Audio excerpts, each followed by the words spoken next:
Thomas and Friends. Thomas Gets a Snowplow. Based on the Railway series by the Reverend W. Audrey. Are you ready? Here we go.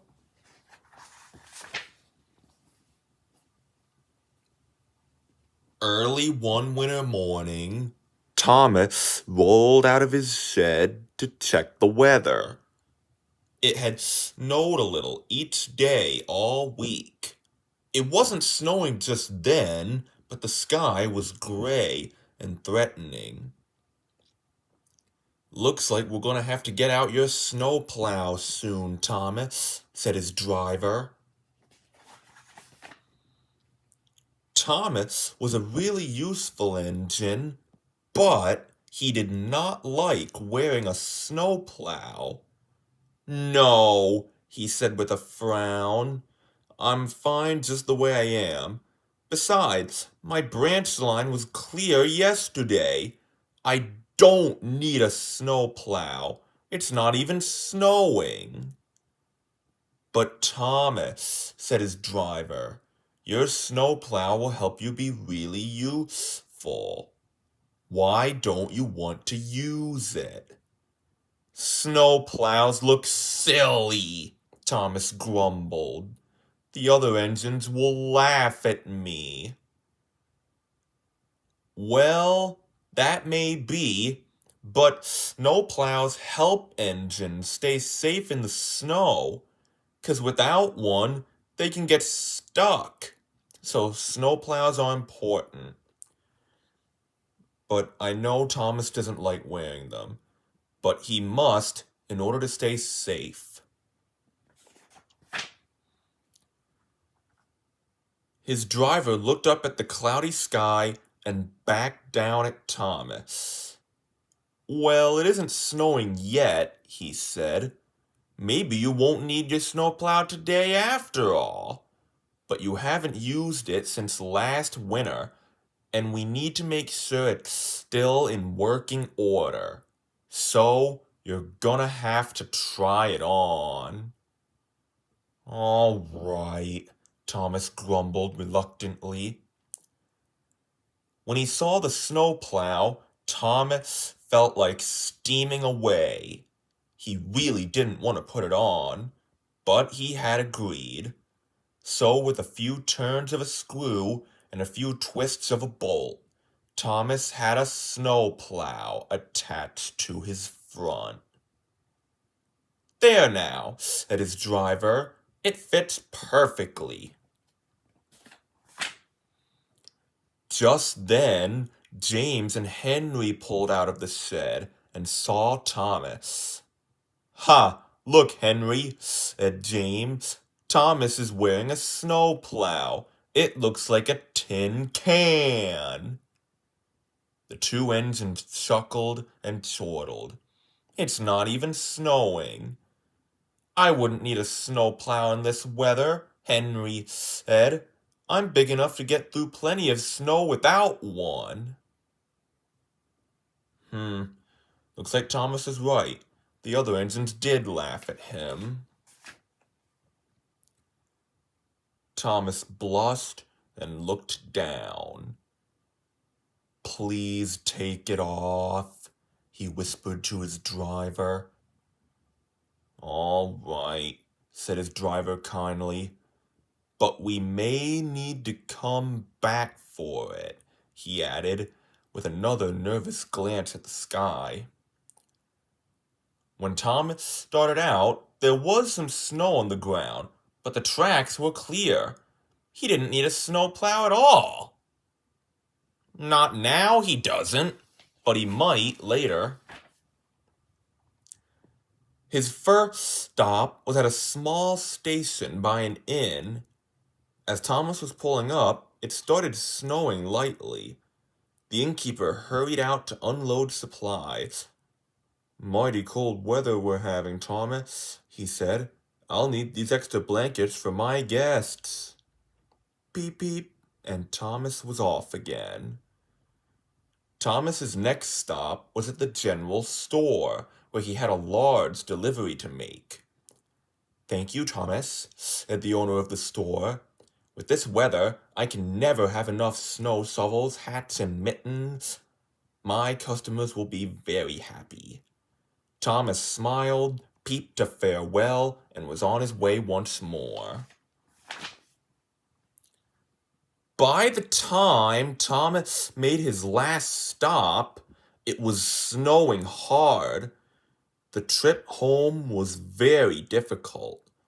The snow was piling up on the tracks, and it was hard to see. Thomas just went steadily on, concentrating on his warm shed and the other engines waiting for him at the end of the line. "See," Thomas thought, "I can do this without a silly snowplow." Well, yeah, but the snow is piling up, so I think Thomas might need it. I mean, like I said, it's dangerous for a train to be out in the snow without a plow. Finally, Thomas managed to get back to the shed. Percy, James, and Henry were talking about the snow. "I've never seen it snow so hard," said Percy. Suddenly, Sir Topham Hatt hurried in. "Toby is stuck on his branch line," he said. "We need to go and get him, or he may be out in the snow all night. Henry, you're the biggest engine here, so you will have to do it." "But it's snowing so hard, and it's so cold," said Henry.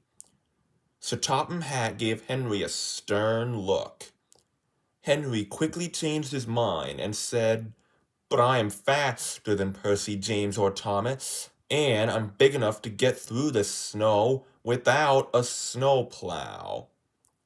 So Sir Topham Hatt climbed on board, and they were off. Thomas's driver looked with concern at the swirling snowstorm. "I'm putting on your snowplow," he said. "I have a bad feeling about this snow."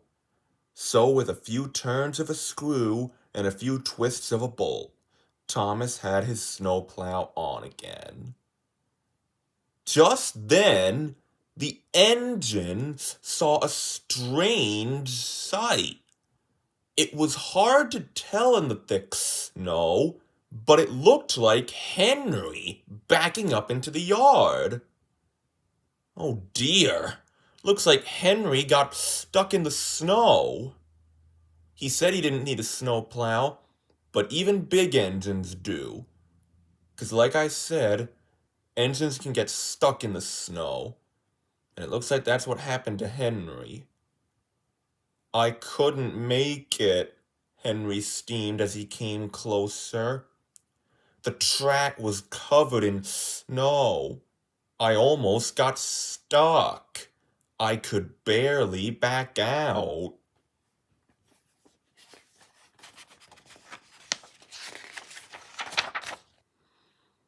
Thomas thought about how the other engines had laughed at his snowplow. Then he thought about Toby having to stay out in the snow all night.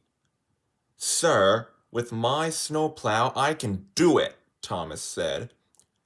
The snow was deep along the track, but that was no problem for Thomas's snowplow. It was still hard to see, but Thomas went on slowly and carefully. Soon, Thomas could tell what looked like a mound of snow on the track ahead of him was actually Toby, buried deep. "Peep, peep, Toby, I'm here to help you," called Thomas. Thomas crept past Toby and switched on to the same track. He carefully backed up to Toby. His driver jumped down and hooked them together. "Now pull," his driver called. Thomas pulled. He pulled as hard as he could. Slowly but surely, Toby began to move. And slowly but surely, Thomas pulled Toby through the snowstorm. All right, Thomas rescued Toby. Thank you, Thomas, said Toby. I would have been out in the cold all night if it weren't for you and your snowplow. I wish a snowplow would fit over my cowcatcher. Sir Topham Hatt smiled and said, Yes, Thomas, you are a really useful engine. And today you are a hero as well. Thomas beamed.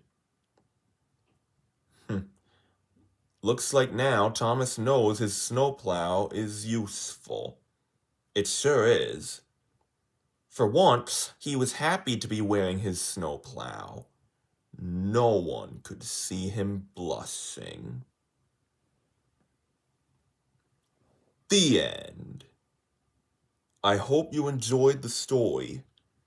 See you next time. Bye.